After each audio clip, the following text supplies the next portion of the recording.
Hi everyone, welcome to Sleepy Classes. आज हम करेंगे quick revision series for pre में Pradhan Mantri Vaya Vandana Yojana. So Vaya is a word which is related to age, तो थोड़ा idea हो जाएगा कि something related to old age है। तो ये स्कीम है क्या? Basically it is a scheme which will provide social security in the form of pensions to the people belonging to old age. ठीक है, that is they should be more than 60 years. ठीक है, minimum age है अगर आपको इस scheme में invest करना है। So the criteria is that you should be 60 years of age. ठीक है, मैक्सिमम एज कोई नहीं है लेकिन मिनिमम है, राइट? तो ये ओल्ड जो एज्ड पीपल हैं उनको एक तरह से सोशल सिक्योरिटी प्रोवाइड करेगी। So it is basically to protect the elderly people aged 60 and above against a future fall in their interest incomes due to uncertain market conditions. ठीक है, so when an old person will invest in this scheme they will get an assured return of 8 to 8.3%. ठीक है, so ये एक assured returns मिलेंगे। तो अगर market conditions uncertainty है, ठीक है, so उनकी जो income है that will be assured। ठीक है, उनको old age में income security provide करेगी ये स्कीम। ठीक है, so it actually enables them to have an old age income security through the provision of assured pension or return which is linked to the subscription amount. So an old person can actually invest a certain amount into this scheme and on that amount, जैसे आपने अगर 1.5 लाख रखा है इस scheme में तो आपको उसके ऊपर अशोर्ड पेंशन मिलेगी। ठीक है, दैट कैन बी मंथली हो सकती है वो, ठीक है, क्वार्टरली हो सकती है, ईयरली हो सकती है या हाफ ईयरली हो सकती है, जैसे भी आप पेंशन लेना चाहें। और ये basically LIC is the sole implementing agency of this scheme. और अगर LIC को नुकसान हो रहा है बिकॉज ऑफ दिस स्कीम, क्योंकि LIC has to give in a short return, तो जो वो नुकसान है उसको गवर्नमेंट विल कवर। ठीक है, government will cover that thing itself, right?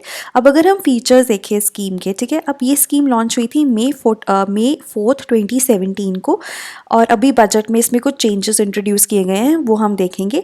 And obviously regular pension provide करेगी to senior citizens who are aged 60 years और अबव। ठीक है, मैक्सिमम एज नहीं है कोई भी, बट मिनिमम एज है which is 60 years, right? And it was earlier open for investment till 3 मई 2018। 4 से लेके 3 मई तक थी, और इसकी जो ड्यूरेशन है वो 10 ईयर्स थी। ठीक है, कि 10 ईयर्स के बाद if you have invested let's say in May 2017, so after 10 years you will get the amount back। ठीक है, जो भी आपका सब्सक्रिप्शन अमाउंट था वो आपको मिल जाएगा। और बट इसमें अब क्या है, जो इसकी थी कि आप 4 मई से 3 मई तक इसमें इन्वेस्ट कर सकते हो। ठीक है, 1 साल की थी, अब उसको बढ़ाकर बेसिकली और बढ़ा दिया है, और मार्च 2020 तक जो ओल्ड पीपल हैं, ओल्ड पर्सन हैं, दे can invest in this scheme. ठीक है, उसके बाद अब इस साल के जो बजट 2018 है उसमें जो पहली अपर लिमिट थी वो 7.5 लाख थी पर सीनियर सिटीजन। ठीक है, कि मैक्सिमम जो सीनियर सिटीजन्स है वो 7.5 लाख इसमें इन्वेस्ट कर सकते हैं, but that has been enhanced to 15 lakh in this budget. ठीक है, बिसाइड्स अभी हमने देखा कि 2020 तक भी इसे एक्सटेंड कर दिया गया है। ठीक है, so like if there is a senior citizen couple, so they can invest up to 15 lakh individually, right? और ये जो स्कीम है ऑफलाइन मोड में, ऑनलाइन मोड में परचेज की जा सकती है। और एक और बहुत इंपॉर्टेंट चीज़ है कि LIC is the sole agency, sole implementing agency of this scheme, right? That is also very important. और ये जो है ये रिटर्न अप्रॉक्सीमेटली 8 to 830% प्रोवाइड करती है, depending whether you choose to get your pension on a monthly, quarterly, half yearly और yearly basis. ठीक है, उसके ऊपर।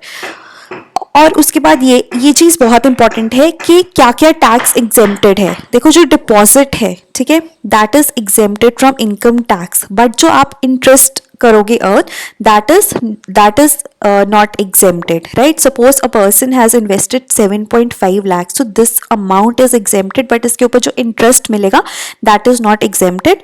ठीक है, that is not exempted from the income tax. और LIC जो आपको सर्विसेज प्रोवाइड करेगी for this scheme, that is also exempted for GST। ठीक है, so this is very important कि क्या क्या एग्जेम्प्टेड है। Deposit is exempted from the income tax, ठीक है, the services are exempted from the GST, but the interest earned is not exempted from the income tax, right? So this is very very important. And premature withdrawal भी कर सकते हैं इस scheme में, provided that one the senior citizen who has invested or his or her spouse is critically ill or terminally ill, that is one condition that you can withdraw your money before 10 years. उसमें 98% you will get it back, right? And at the same time you can also avail loans up to 75% of the purchase price, ठीक है, after 3 policy years, ठीक है. So these are certain features of this scheme. Again, I would say it's an important scheme launched last year, but since इस साल इसके budget में कुछ changes हुए हैं तो आप इसको एक बार इस PPT भी आपको प्रोवाइड होगी. So do go through this scheme, right?